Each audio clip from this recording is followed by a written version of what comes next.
Salut les mecs, ce matin, ouais, je fais du linge, unboxing d'une caisse que j'adore, Kyosho Fox. J'en ai déjà eu deux, et le premier j'ai gardé pendant pratiquement 2 ans.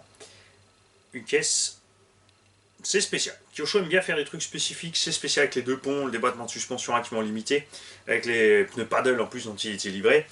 Le seul souci chez Kyosho toujours c'est cette électronique Orion qui est sous-motorisée, poussive, qui chauffe, qui consomme mais qui est pas durable. Alors là les mecs de chez Orion vous pouvez le prendre comme vous voulez, enfin les pros machin qui sont fans de Orion. En compète c'est sûr ça roule 10 minutes, ils s'en foutent que ça chauffe, nous en loisir ça pose problème. Kyosho aussi s'obstine toujours à sous-motoriser les engins de façon à ce qu'ils fonctionnent moins bien que la version Nitro qu'ils font. Parce que j'ai été surpris, enfin quand j'ai reçu mon Fox, il avait un moteur de 62 mm dedans. On arrivait à un tout petit 55, ce qui est quand même relativement ennuyeux en brushless. Enfin, il te manque un petit bout, c'est clair. Moi, 65, 70, c'est vraiment là où je suis à l'aide. J'ai une bonne impression de vitesse, on va dire au-dessus de 60, en dessous de 60. On a vraiment l'impression que ça n'avance pas vraiment.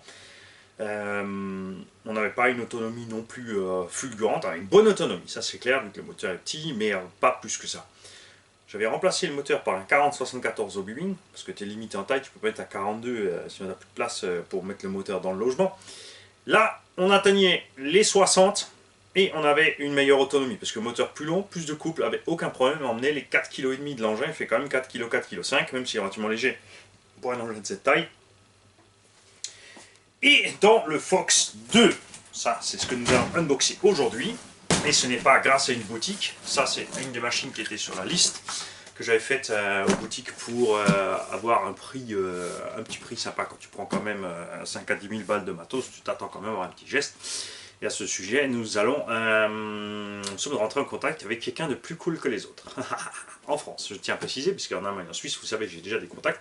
Moi, ce que j'aimerais, c'est faire profiter une boutique française et que tous les abos en profitent aussi. Et la boutique, accessoirement, en profitera d'autant plus, puisque la quantité de vente derrière n'est pas négligeable. Ce qui paraît que je vous influence quand même salement à dépenser plein de RC. Ah ouais, ça sert à rien d'avoir des chaussures de luxe à 150-200 balles la paire de baskets. Tu t'en fous, Banggood, c'est 15-20 balles les pompes, tu t'en fous. De toute façon, au bout d'un an, tu les bouses. Et la voiture, c'est pareil.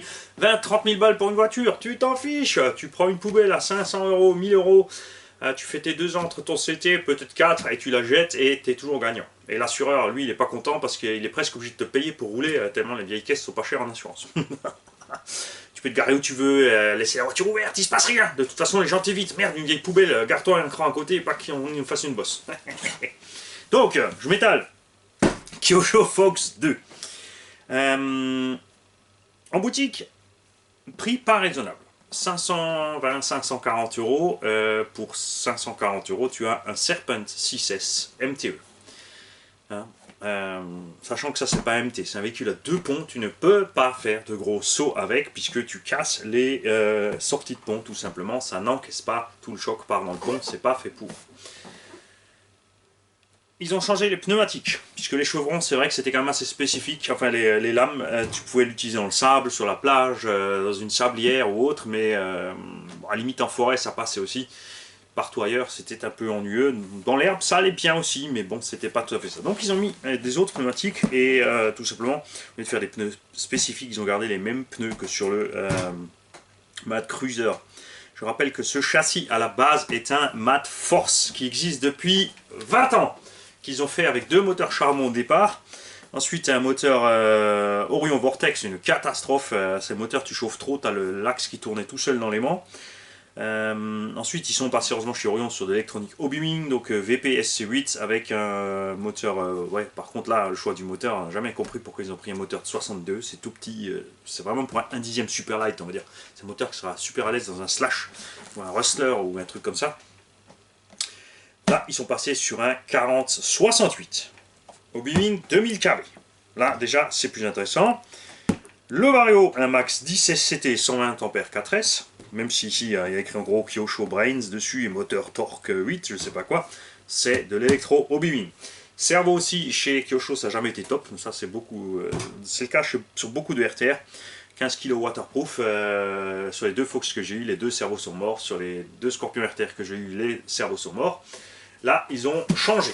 On a un autre dedans, on a un servo, donc c'est toujours Kyosho, Perfex, un KS 5031 09 MV, donc 09 ça doit être un 9 kg métal. On va venir avoir respect de plus près à un autre moment, ça c'est décevant, puisque 9 kg dans un engin pareil, ça ne suffira pas, ça c'est clair. On verra évidemment pour passer à autre chose. Ce que je préfère là-dedans, c'est la distribution par chaîne. On a une chaîne entre l'entraînement principal, enfin on a un pignon, on a une couronne en plastique avec un slipper, ensuite on a une chaîne qui descend à la transmission en dessous. C'est super silencieux et endurant à ne plus finir. Je n'ai jamais eu le moindre souci avec cette transmission sur le Fox. Ce qui m'est arrivé sur le premier, c'est les diffs, puisqu'ils avaient des pignons à taille droite, et ils sont passés ensuite sur les suivants, sur des pignons hélicoïdales, à taille hélicoïdale. Et ils ont renforcé aussi les carters de diff, donc moins de problèmes. La grosse évolution sur celui-ci, en dehors des pneus, ils ont changé un peu l'esthétique de la carreau, ça aussi toujours dommage chez Kyosho, la version Nitro est généralement plus belle que la version brushless. Et tu peux pas avoir la brushless en gris ou en noir et la Nitro en gris ou en noir. C'est la brushless en gris, la Nitro en noir. Ça c'est dommage. Et la carreau à poil en plus coûte une blinde, donc ça aussi c'est vraiment dommage. La grosse évolution là-dessus, c'est qu'ils sont passés, au lieu d'avoir 2 bras de pont uniquement, qui étaient à flex, ils sont passés à une suspension à 4 bras plus barre panhard. Appelée aussi barre anti-dévers, puisqu'elle empêche le pont de gigoter à droite à gauche, puisque les 4 bras de pont sont montés sur rotule. Donc sans cette barre, le pont se balade. L'inconvénient de cette barre, c'est qu'elle diminue aussi le débattement de suspension, puisqu'à un moment l'angle va être trop grand, donc elle va bloquer d'un côté. Après, c'est pas un engin de franchissement. C'est un peu entre les deux. C'est un peu du Scal. Sans plus. Cet engin, on l'a reçu grâce à un abonné. J'ai déjà ouvert ce colis. Ah ouais, parce que il m'a envoyé un colis de 7 kg pour m'envoyer un Kyosho Fox. Je me suis dit, ça c'est louche, c'est pas aussi lourd que ça un Kyosho Fox, parce qu'à l'intérieur, il y avait 2 kg de Haribo.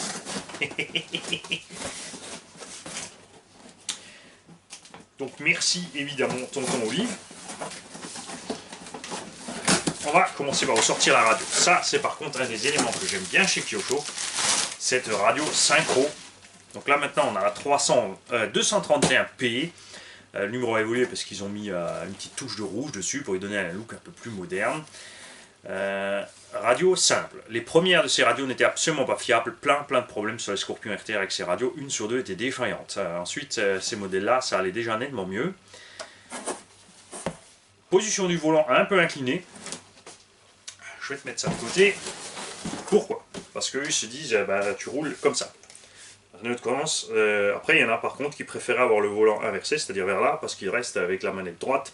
Il y en a qui la couchent. Il y a les gauchers qui roulent comme ça. Hein. Je connais plein de gauchers qui roulent comme ça. Ils n'ont aucun souci. Ils n'ont pas besoin de manette spéciale gaucher. Tout va bien.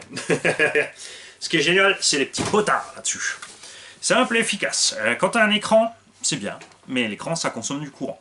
Les potards et pas d'écran, non. Donc là, tu es tranquille. Tu peux évidemment trimer la direction et les gaz. Tu peux mettre du dual rate sur la direction et sur les gaz séparés en deux. Et ça, c'est ce qui est super. C'est que tu as un EPA des gaz séparé de l'EPA des freins. Donc tu peux brider tes gaz en laissant les freins et la marche arrière tout aussi puissantes ou l'inverse. Et ça, c'est vraiment super cool. Il y a des petits jacks en plus pour charger. Par exemple ici, si tu as des batteries rechargeables, tu les charges direct dans la manette. Je ne suis pas trop fan de charger les batteries dans les éléments. Généralement, je fous dans mon petit chargeur si j'utilise des piles rechargeables. La majeure partie du temps, j'utilise des simples LR6 et à lesquels, à savoir celle-ci. Varta Power on Demand sur Amazon. Tu as le pack de 40 pour 40 € livré. Je peux que les conseiller. Bon, ça c'est la taille en dessous, mais à la bonne taille bien sûr pour les radios. J'ai pris évidemment 40 de chaque. Tiens, je vais te mettre les bonnes parce qu'après on va me dire ah c'était pas les bonnes, j'ai commandé ce qu'il fallait pas. Voilà, je prends celle-là. Et là, tu as une autonomie de malade, tu ne t'occupes de rien. Ça tient des plombes, je suis vraiment super content et on est nettement moins cher que même en supermarché. Cette radio a une troisième voie. Inutile ici sur le Fox, c'est une troisième voie en 2 switches. Par contre, peut être utile sur, si tu as adapté la radio sur un crawler ou autre chose, pour avoir le passage de vitesse ou le localité pont ou n'importe quoi, ou une fonction treuil, ou tu peux passer aussi bien sûr cette voie pour de l'éclairage. Et c'est ce que nous allons faire dans ce Fox. On va pas se priver, parce que ça on aime bien. Notice. Ouais, on fait les choses dans l'ordre. Hein, de temps en temps j'aime bien. La petite charte de garantie en plusieurs langues.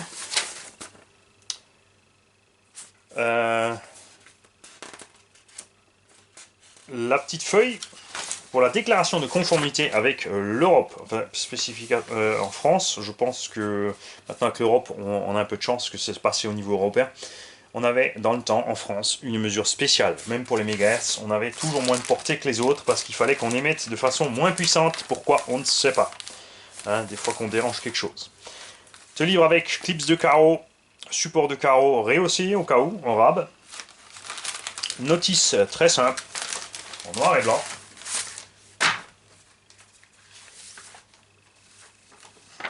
Notice d'utilisation et manuel de montage complet avec les éclatés, les phases de montage. Même si tu reçois un RTR ici, tu as toutes les phases, comment monter ton véhicule. Et ça, c'est super sympa. C'est quelque chose qui se perd sur la plupart des engins. Mais là, tu peux le démonter et ensuite, tu as tous les détails pour remonter les engins. Avec les petits numéros pour les pièces ici et la nomenclature de côté où tu as le détail en taille réelle des pièces, la taille des vis exactement. Tous les petits détails de ce qu'il faut faire. Ça, c'est sympa. La plupart des constructeurs, tu le trouves toujours sur leur site internet, évidemment pour diminuer la conso de papier. Mais c'est vrai que c'est quand même sympa de l'avoir parce que quand tu déballes ton matos, si tu as ton matos, tu n'as pas forcément toujours l'internet à côté, le réseau, tout ce qu'il faut pour t'en servir. Livre avec la clé de roue classique, simple clé à bougie, et une clé en croix un peu plus grande que la standard Tamiya pour les écrous un peu plus gros. Ce que je n'aimais pas du tout sur les anciens Fox, et on ne sait pas s'ils l'ont fait aussi, c'est que beaucoup d'écrous, notamment en 3 mm sur les suspensions, mettaient des écrous en plastique comme chez Serpent. Voici le Fox 2. Alors ils ont modernisé un petit peu la carreau, du point de vue du look, des stickers, mais ça s'arrête là. Le reste est toujours pareil. On est passé sur 2 lampes en chrome devant à la place des lampes noires. Et j'adore cette bagnole. Les pneus sont plus gros que ce que je pensais en fait à la base. Je ne pensais pas qu'ils avaient mis des pneus aussi gros. Ce qui est modifié, c'est la roulette à l'arrière. Je préférais l'ancienne. Tu avais 2 petites roulettes discrètes ici à droite, à gauche, qui te permettent de bien rester en équilibre. Une seule roulette ne permettra pas de bien rester en équilibre. C'est une roulette en caoutchouc, n'empêche. Hein. Balèze. Peut-être que ça amortira mieux les petits coups sur la cage derrière, on ne sait pas. Et on verra à l'utilisation ce qui est mieux, si c'est celle-là ou les doubles roulettes. On a donc la barre poire là devant et la suspension à 4 bras. Avant on n'avait qu'un seul bras qui partait d'ici, qui avait un grand axe ici, il y avait 2 petites bagues en bronze dedans ou une cale en métal, c'était une cale en métal, qui partait plat vers le bras et qui était une seule pièce avec le maintien du pont ici. Tu n'avais qu'une seule pièce à gauche, une seule pièce à droite pour maintenir le pont. Et le reste, c'était les suspects. Problème évidemment sur les chocs. Quand tu prenais les chocs sur le côté, tu pétais toujours les bras de pont à ce niveau-là. Ils ont donc évolué. Ils ont mis des fixations à part sur le pont, monté 2 rotules. Les rotules sont généreuses. Là, ils sont passés sur des bonnes grosses rotules, fixées par des vrais vis M3 à tête 1,5.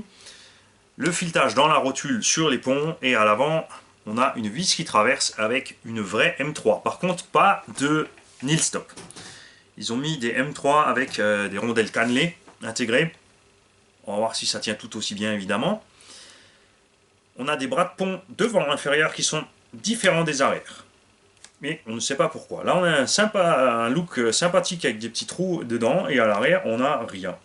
Niveau solidité, ça va être un peu différent.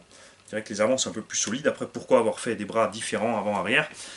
Ils ont peut-être aussi une longueur différente, c'est pour les différencier, on ne sait pas et on ne saura pas, sauf si Mani sort son maître, mais il n'a pas envie. Les bras supérieurs, c'est les mêmes. Transmission donc hyper méga simple. Au-dessus, tu as le moteur, vous allez voir par en haut. On a donc couronne pignon, Ensuite, on part sur un petit pignon avec une chaîne qui revient sur une grosse couronne avec une chaîne, donc pour faire la démultiplication totale qui est vachement bien faite. À l'arrière, on a une noix de cardan courte, à l'avant, on en a une super longue, et on a une butée aussi de sécurité sur les chocs quand tu tires dessus pour éviter de décrocher le cardan. Si tu enlèves cette butée, le pont va pouvoir aller plus loin, mais tu vas aller trop loin, tu risques de sortir le cadre. Les roulements double Z chez Kyosho, toujours pas de roulement étanche. Après, il faut dire ce qu'il y a au niveau des roues. Les roulements sont super bien protégés. Dans les ponts aussi, c'est rare qu'il y ait vraiment beaucoup de saleté qui va dessus.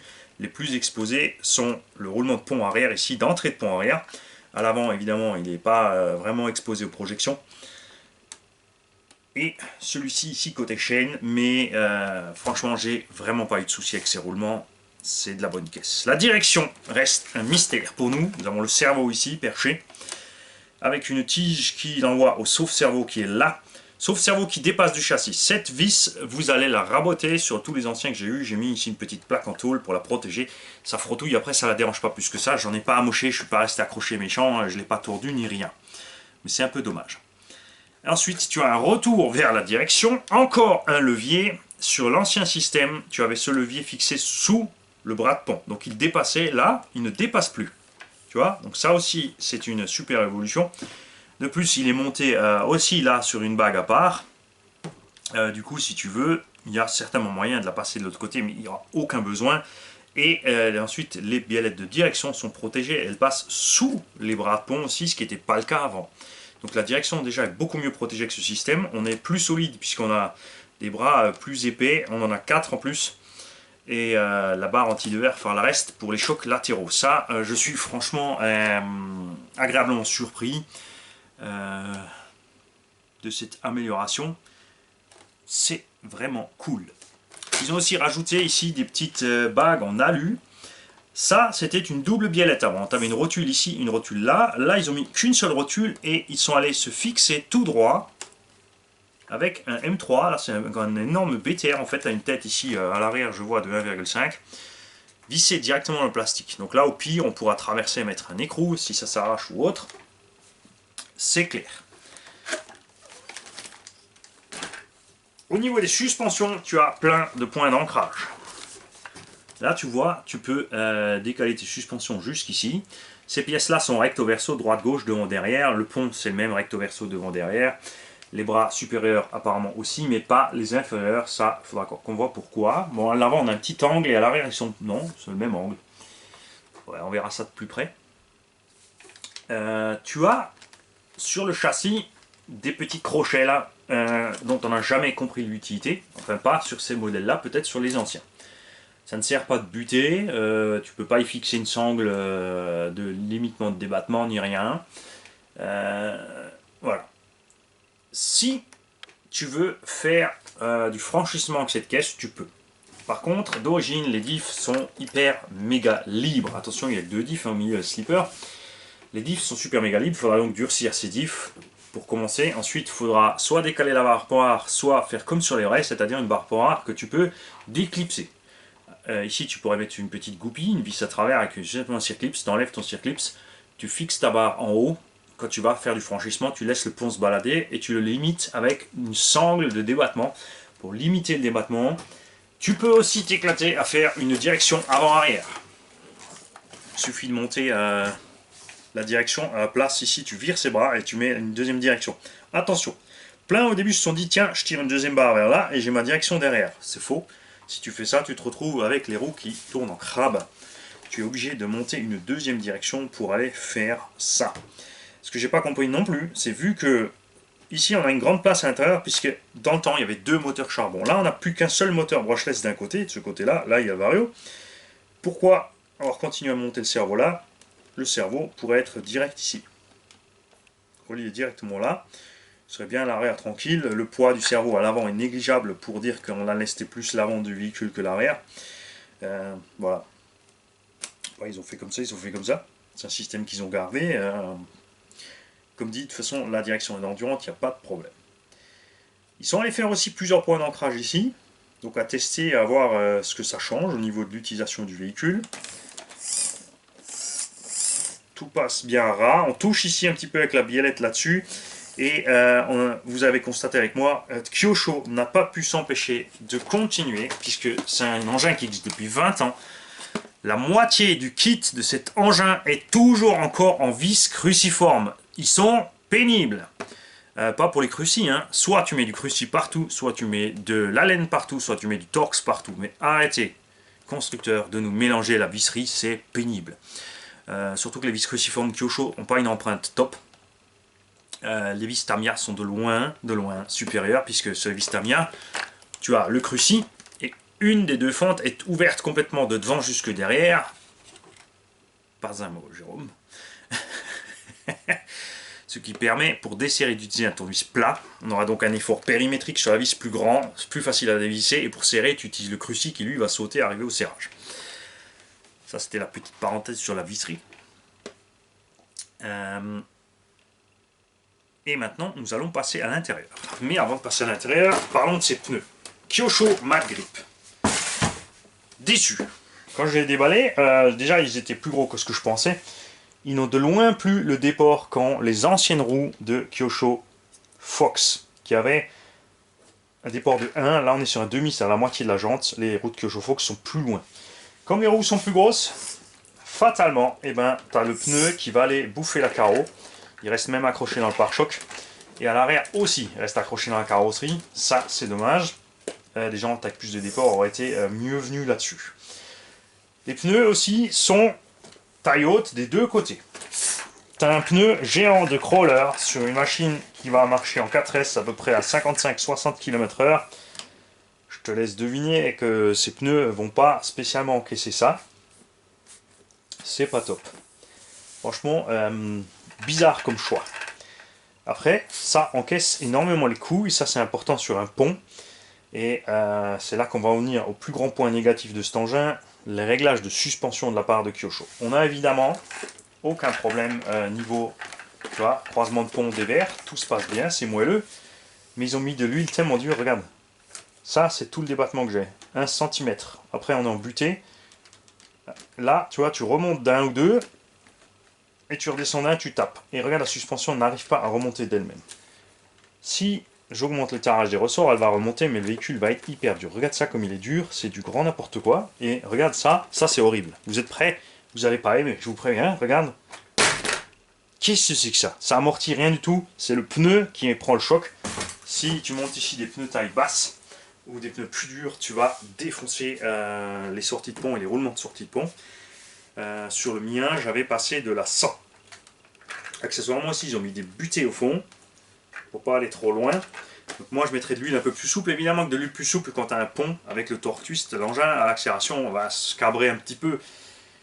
Hein, là c'est sûr qu'il va pas se cabrer, mais là dans la pelouse, tu as l'impression que tu as dépensé 520 € et tu roules avec une Nico géante à 520 balles. Ça va sautiller dans tous les sens, c'est vraiment moche et loin d'être réaliste, puisque c'est quand même un engin fait, doit être un petit peu scale. À la base c'était censé copier une Formula Off-Road. Carrosserie, t'enlèves les deux clips devant sur le capot, tu bascules ta cage. Ça, c'est super bien. On adore. Dedans, là aussi, les choses sont très simples et épurées.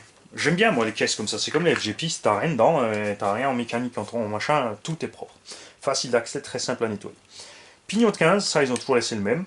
C'est aussi toujours la même couronne, la même chaîne. Mais le moteur, lui, effectivement, donc en 68 au lieu d'être en 62. Donc l'ancien moteur il s'arrête à peu près là, manque cruellement de puissance. Ici avec le 68 2000 kV on espère avoir un peu plus de punch.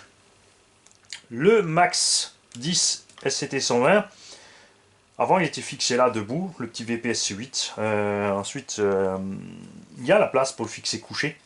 Le seul encombrement ce sont les vis qui dépassent, ici pour les plaques. Donc il suffit de mettre des vis plus courtes, tu peux te faire un petit support pour le mettre bien tranquillement à côté. Je vois pas l'intérêt de passer des masses un peu plus vers l'avant pour mieux pour garder l'avant au sol et ensuite aller reculer l'électronique à l'arrière. Ça c'est un peu dommage. Surtout comme dit il y a la place. Câblage en sortie simple avec un cordon Y.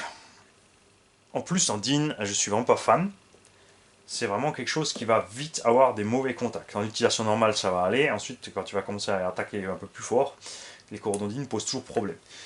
Beaucoup disent oui, ça passe que 35-40 ampères. Honnêtement, les mecs, j'ai essayé. J'ai roulé un Baja SC en 12S avec un triple pont en DIN. Parce que j'avais 3 lipo 4S pour arriver à mes 12S.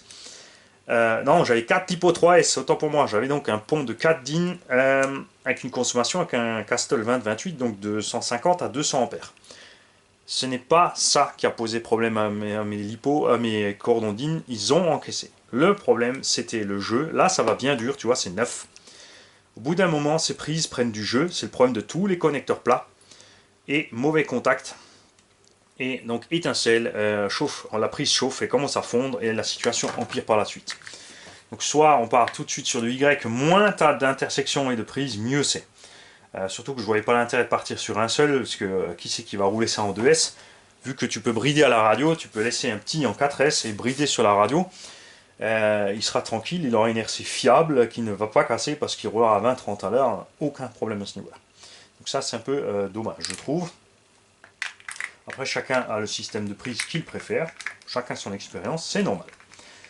Dans le petit Fox je dirais que ces DIN suffisent largement, c'est juste ça qui m'embête un peu là, ce cordon. Là on a du Rilsan, là on a du Rilsan, alors que là ça se balade. Hein, c'est pas... mériterait une installation un peu plus propre, personnellement, je trouve. Ça, c'est clair. Pack à batterie gauche et droite, très grand. Et tu as le choix. Ils sont modulables à souhait. Tu as la place.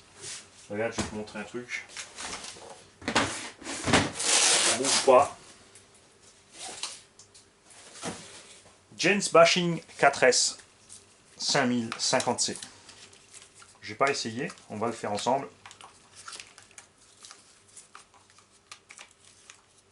Et regarde, ça rentre tranquille.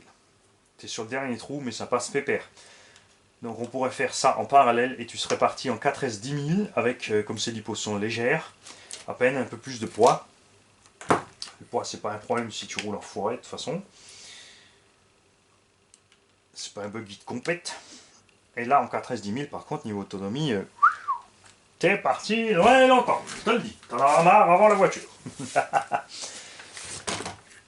Boîte radio, ça aussi, elle est énorme puisqu'elle était prévue aussi pour le thermique. Donc on a la place à l'intérieur pour mettre la lipo, la lithium fer, la lithium ion ou le pack de 4 LR6 de réception.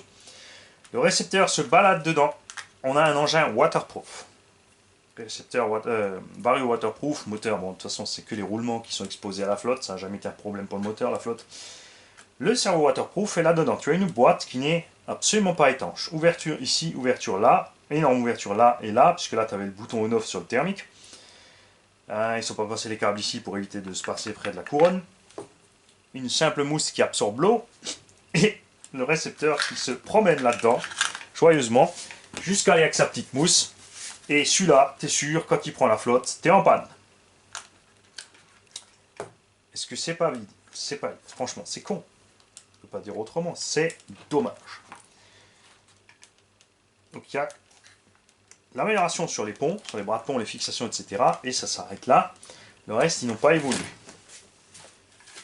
Je vais donc pas rouler cet engin d'origine. On changera l'huile de suspect, ça c'est clair, parce que je sais déjà que ça va pas me plaire. On testera quand même ces pneus d'origine pour voir ce qu'ils valent. Après en grippe et en machin, ça a l'air pas mal, c'est clair. Comme ça encaisse les chocs, c'est bien aussi pour les ponts. Très probablement, je vais les écarter un petit peu de la carreau quand même. À voir ça. Et ensuite, on verra ce que ça donne avec ce nouveau moteur. Moi, je suis confiant. Je pense qu'ils ont fait un meilleur choix ce coup-ci. C'est sûr qu'un 74, on aurait préféré quand même. Mais bon, c'est déjà mieux, c'est clair.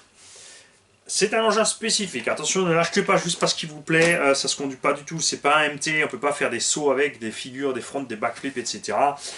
Si tu peux le faire dans le sable, si tu es dans une dune, dans un machin, dans une sablière, tu peux parce que ça tombera sur le sable, ça encaissera sans problème. Mais sinon, non. Je vais me pencher comme sur mon dernier à mettre un petit pilote à l'intérieur. On va mettre un kit de LED dedans parce que moi j'aime bien. Ça m'allait super bien mon petit Fox avec mes LED. Et tonton Arnaud, je suis désolé, mais nous mettrons du bruit à l'intérieur. Cette transmission est tellement silencieuse qu'on profite pleinement d'un bruiteur là-dedans. et je le répète pour ceux qui font d'un nitro, qui me disent ouais tu prends de l'électrique pour être plus silencieux et après tu mets un bruiteur, autant rouler en nitro. Ça n'a rien à voir, la nitro ça fait bé, bé. Surtout à bas régime, tant que l'embrayage prenne, bé, bé, bé, bé, bé. Alors que si tu mets un bruiteur de V8 là-dedans de 80-85 décibels, tu as vraiment un bon, sympathique bruit moteur. Tu peux aussi te mettre un diesel, tu le fais comme tu veux. C'est quand même un peu plus, si tu cherches le réalisme, le bruiteur électronique reste quand même supérieur à un moteur pétrolette.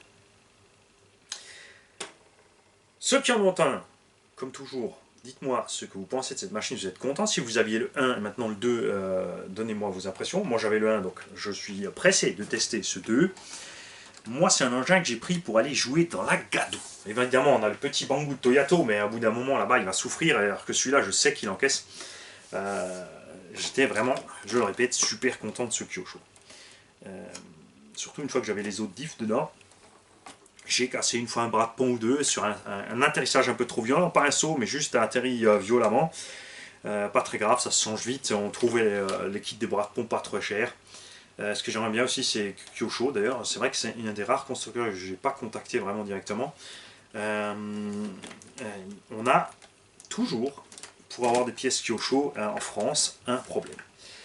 Pas les machines de compète, hors de prix MP9, MP10 à 750-850 euros. Là, tu trouves tout chez Martel ou d'autres boutiques, Donuts Racing, etc. Mais pour les engins de loisirs Kyosho, on trouve toujours que la moitié. Le Scorpion est toujours fabriqué, on a le BXL, on vend toujours des kits de Kyosho Scorpion. Pourtant, pour avoir des pièces, il faut passer par le Japon, il faut passer par eBay. Les Allemands en ont aussi une pléiade. Mais vraiment en France, c'est pas super bien représenté. Alors, je comprends pas les boutiques qui veulent vendre des kits RTR et qui derrière ne débitent pas les pièces parce que ça va ensemble. Hein. Je vous souhaite donc à tous une belle journée. J'attends vos retours sur la machine. Esthétiquement, moi, elle me plaît. Vous pouvez donner aussi votre avis esthétique, évidemment, c'est toujours bienvenu. Jetez un coup d'œil à la version de Nitro, comme dit. Moi, je préfère la Caro de la Nitro. Mais bon. C'est comme ça. Et j'ai pas envie de dépenser 50 à 70 euros pour avoir l'autre couleur de Chaos. En tout cas, nous avons grâce à un tonton de la chaîne, les autres pneus. La Caro, on l'a plus puisque la Caro, elle est chez Papa RC qui a pris le Slayer chez lui. Donc vous verrez encore cet engin évoluer et on pourra faire évoluer les deux en même temps. Ce qui me plaît sur l'histoire du Slayer, c'est les débattements de suspension de malade par rapport à celui-là. VMAX sur en 6S, on a un bon 80 sur le Slayer avec la coque de la Caro. Tout en ayant la souplesse de la suspension géniale avec le système de cantilever de Traxxas. Là, moi, ce qui me plaît, c'est que c'est un vrai véhicule à deux plombs, 1/8, et c'est pas très courant. Là, il y en a qui vont me dire Cragsman, mais le Cragsman, non, le Cragsman, c'est un 8, mais c'est définitivement pas, c'est pas encore, c'est un peu plus gros, je sais pas, à peine plus gros qu'un TRX4, enfin, je suis pas conquis. Et pareil, hors de prix, le petit Cragsman. Et puis moi, je veux pas crapahuter crawler, je préfère y aller un peu plus fort. Est-ce que j'ai oublié quelque chose? Certainement. En tout cas, je suis content qu'ils aient laissé la radio potard, qu'ils n'aient pas mis la synchro 300 avec l'écran. Ça va beaucoup plus vite. Tu tournes tes petites molettes, tu es prêt instantanément, tu n'es pas obligé d'aller dans le menu, de machin, de bidule. Si tu te dis que bon, après là, le gamin il peut jouer avec les potards, avec l'écran il peut pas, tu te trompes, puisque le gamin il va te voir faire une fois. Il va dérégler la machine à sa sauce et même si tu ne lui montres pas, il est capable, les gamins de 5-6 ans, ils vont sur Google et hop, tiens papa, j'ai trouvé comment on règle la radio, je te montre. Salut, je suis parti, j'ai dû dépasser les 10 minutes, je vais pas remettre des pubs.